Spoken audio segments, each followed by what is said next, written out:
Hello everyone. आज हम करेंगे एक्सरसाइज 1.1 का क्वेश्चन नंबर 3। इस क्वेश्चन के 10 पार्ट्स हैं, इनको हमने सॉल्व करना है। तो क्या पूछा जा रहा है इस क्वेश्चन में? Solve the following equations bye completing square. यानी ये वाली नीचे जो क्वाड्रेटिक इक्वेशंस दी गई हैं, इनको हमने कंप्लीटिंग स्क्वायर के मेथड से सॉल्व करना है।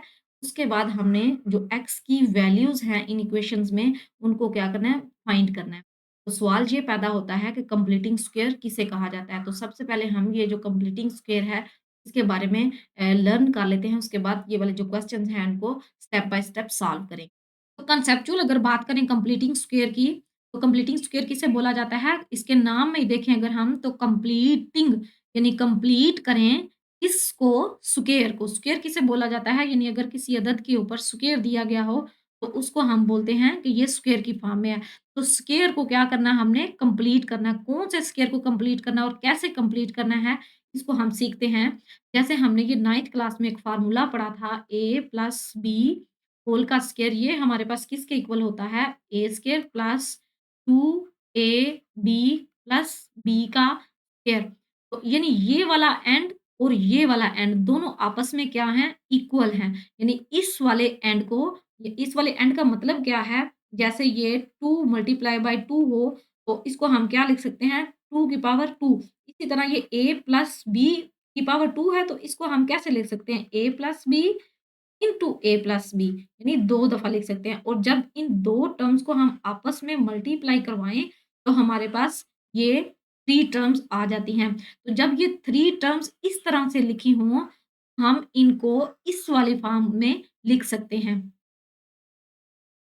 इन ये वाली जो 3 वाली टर्म्स हैं, इनमें से एक भी टर्म मिसिंग हो तो हम उसको इस वाली फॉर्म में नहीं लिख सकते।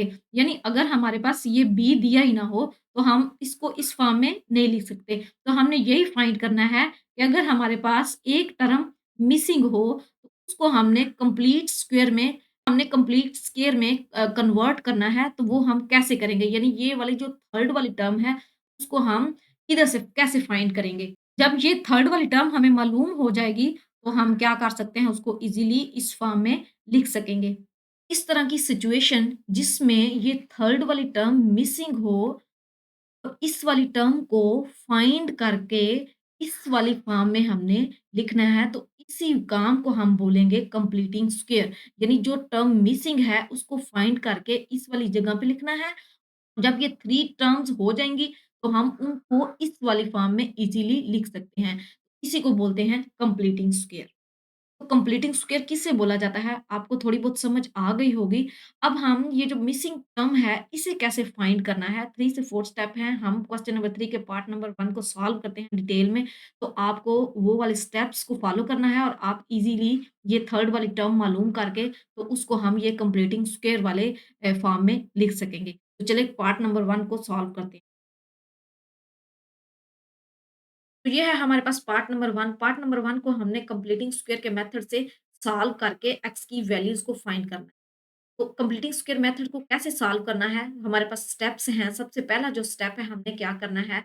रिमूव करना है नंबर को विद एक्स स्क्वायर टर्म।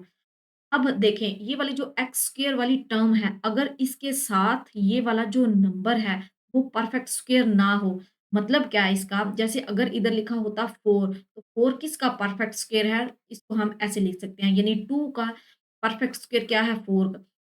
और अगर इधर लिखा होता 16, यानी कि 4 मल्टीप्लाई बाय 4, तो जो 16 है वो किसका परफेक्ट स्क्वायर है? 4 का। अगर लिखा होता 25, तो 25 किसका परफेक्ट स्क्वायर है? 5 मल्टीप्लाई बाय 5 का। अगर तो इधर वो वाली टर्म लिखी हो, जैसे ये 4 है, 16 है और ये 25 है, तो हम उसको रिमूव नहीं करेंगे। जैसे ये 7 लिखा हुआ है, तो ये किसी का भी परफेक्ट स्क्वायर नहीं है। फर्ज़ करें अगर इधर लिखा होता 4, साथ में लिखा होता एक्स स्क्वायर, तो हम इसको ऐसे लिख सकते थे 2x होल की पावर 2। तो यानी अगर हम इस टर्म को ओपन करें, तो हमारे पास ये वाली टर्म ही वापस आ जाती है। यानी ये कंप्लीट स्क्वायर बन जाता है। तो हमने इस तरह का जो नंबर है, यानी 7, ये जो ऐसे नंबर्स जो परफेक्ट स्क्वायर नहीं है, इनको क्या करना होता है? रिमूव करना। स्टेप 1 की आपको समझ आ गई कि स्टेप 1 में हमने क्या करना है? ये जो एक्स स्क्वायर वाली टर्म है, इसके साथ वाला जो नंबर है, अगर वो परफेक्ट स्क्वायर नहीं है, तो उसको क्या कर देना है, रिमूव कर दो। तो इसको रिमूव कैसे करना है, मैथ के बेसिक रूल हैं। अगर हमने कोई चीज़ अगर लाइक इधर भी डिवाइड करवाएँ, इधर भी डिवाइड करवाएँ, तो क्वेश्चन पे कोई फ़र्क नहीं पड़ता।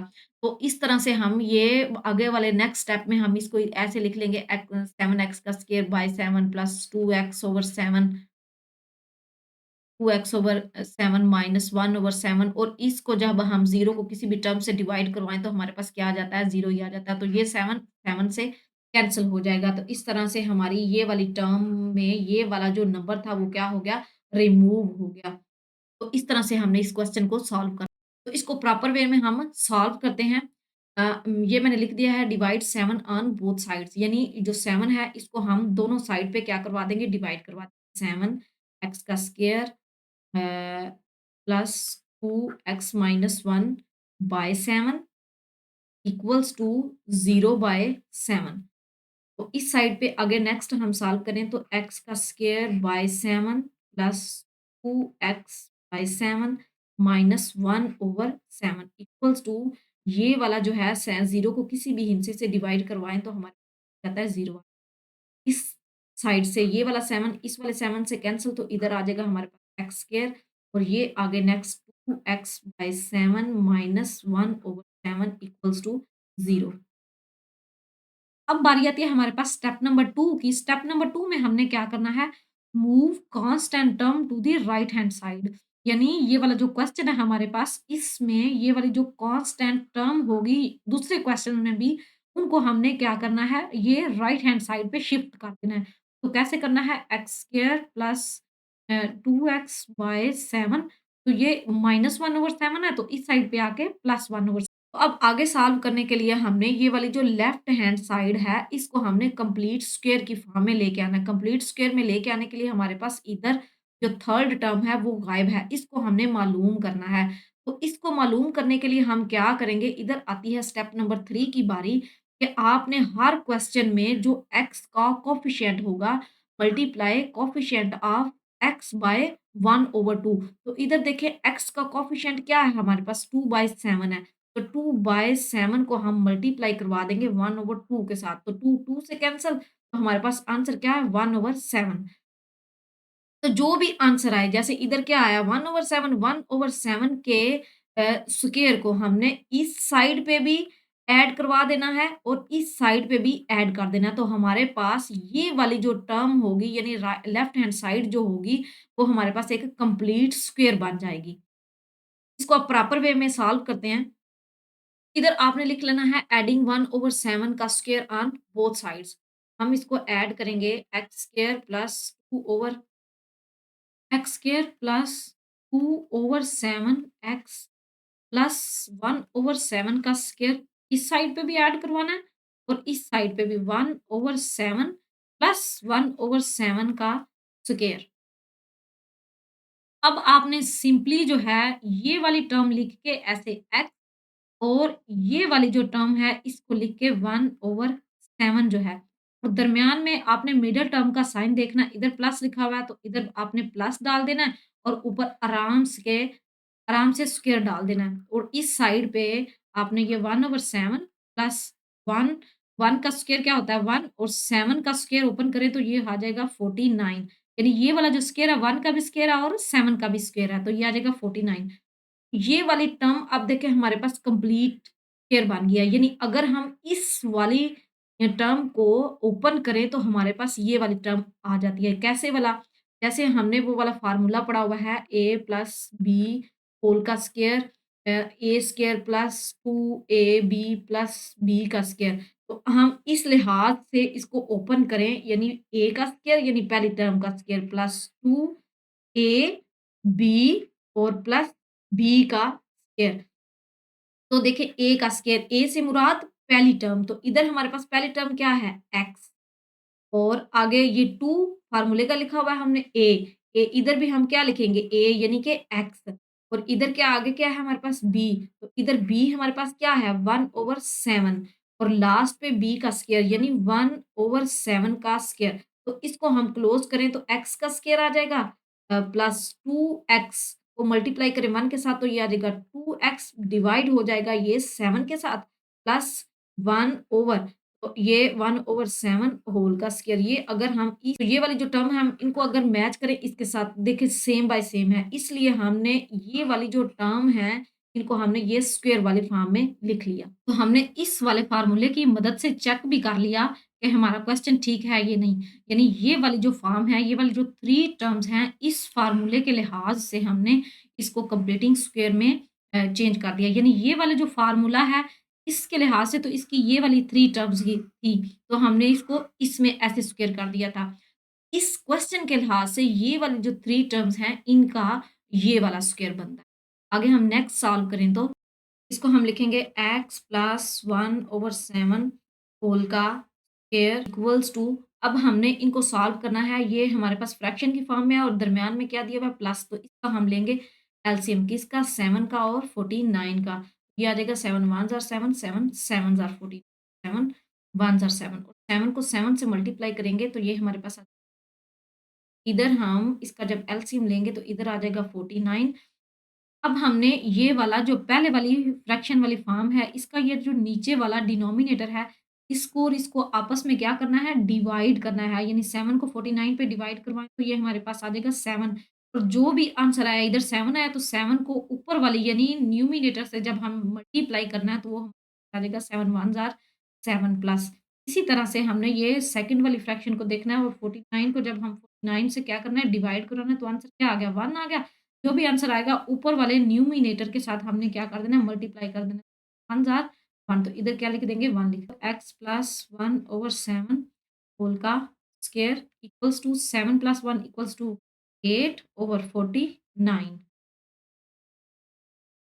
तो ये हमारे पास एक कंप्लीट स्क्वायर की शक्ल में तो आ गया यानी हमने कंप्लीटिंग स्क्वायर पहले वाला मरहला जो है ना हमारा कंप्लीट हो गया कि हमने क्वेश्चन को किस में लेके आना था कंप्लीटिंग स्क्वायर के मेथड से सॉल्व करना था तो कंप्लीट स्क्वायर तो हमारा आ गया। अब आगे हमने इसको सॉल्व करना है यानी एक्स की वैल्यू को फाइंड करना है तो एक्स की वैल्यू को फाइंड करने के लिए हमें ये वाला जो स्क्वायर है इसको रिमूव करना है। तो रिमूव करने के लिए स्क्वायर को रिमूव करने के लिए हम स्क्वायर रूट लेते हैं बोथ साइड। अब आगे इसको नेक्स्ट सॉल्व करें तो ये स्क्वायर रूट आपस में कैंसिल तो इधर हमारे पास आ जाएगा x प्लस 1/7 और इस साइड पे हमारे पास ये अगर जो 8 है 8 का अंडर रूट को हम कैंसिल करें तो इसको हम डायरेक्ट तो ये किसी का परफेक्ट स्क्वायर नहीं है इसकी हमें तजज़ीर करनी पड़ेगी 2 4s आर 8 और 2 2s आर 4 और 2 1s आर तो ये हमारे पास ऐसे 2 का स्क्वायर मल्टीप्लाई बाय 2 तो इसको यानी 8 की जगह पे हम ये लिख लिया और ये इसका तो स्क्वायर रूट कैंसल हो गया लेकिन ये 2 जो है वो अंडर रूट के अंदर ही रहेगा यानी 8 की जगह पे हम ये लिख सकते हैं 2 इंटू अंडर रूट 2 और ये जो 49 है 49 किसका परफेक्ट स्क्वायर है 7 का यानी 7 मल्टीप्लाई बाय 7 इसको हम लिख सकते हैं 7 का स्क्वायर तो 7 और जिधर स्क्वायर और अंडर रूट हो उसको हम कैंसिल कर देते हैं तो यानी 49 की जगह पे हम लिख सकते हैं 7। सॉल्व करें तो हमने x की वैल्यू को फाइंड करना है तो इधर हम लिखेंगे x और ये वाली जो वैल्यू है इसको उठा के साइड पे ले आएँगे। तो इस साइड पे ये आ जा इस साइड पे प्लस का है तो इस साइड पे आके माइनस का हो जाएगा। साथ में ये वाली वैल्यूज़ को लिख लेंगे plus minus 2 under root 2 over 7 x equals to इनका एलसीएम लें तो वो आ जाता है हमारे पास 7 और ऊपर वाली वैल्यूज़ भी ऐसे ही लिख देंगे प्लस माइनस 2 अंडर रूट 2 तो सॉल्यूशन सेट हमारे पास क्या आया इधर लिख लेंगे solution set equals to -1 plus -2 under root 2 over 7। इस तरह हमने कंप्लीटिंग स्क्वायर के मेथड से x की वैल्यूज़ को फाइंड कर लिया। बहुत ही आसान 3 स्टेप्स में यानी पहले स्टेप में हमने x स्क्वायर के जो कोएफ़िशिएंट है वो अगर कंप्लीट स्क्वायर नहीं है तो उसको हमने रिमूव कर दिया। दूसरे नंबर पे हमने जो कांस्टेंट टर्म थी उसको हमने राइट हैंड साइड पे मूव कर दिया। तीसरे नंबर पे हमने जो थर्ड टर्म्स थी उसको मालूम करने के लिए जो एक्स का कोएफ़िशिएंट था उसको मल्टीप्लाई करवाया 1/2 से जो भी आंसर आया उसको दोनों तरफ क्या करवा दिया ऐड करवा दिया और सिंपली हमारी जो लेफ्ट हैंड साइड थी वो हमारे पास कंप्लीट स्क्वायर में चेंज हो गई और हमने फिर एक्स की वैल्यूज़ को फाइंड कर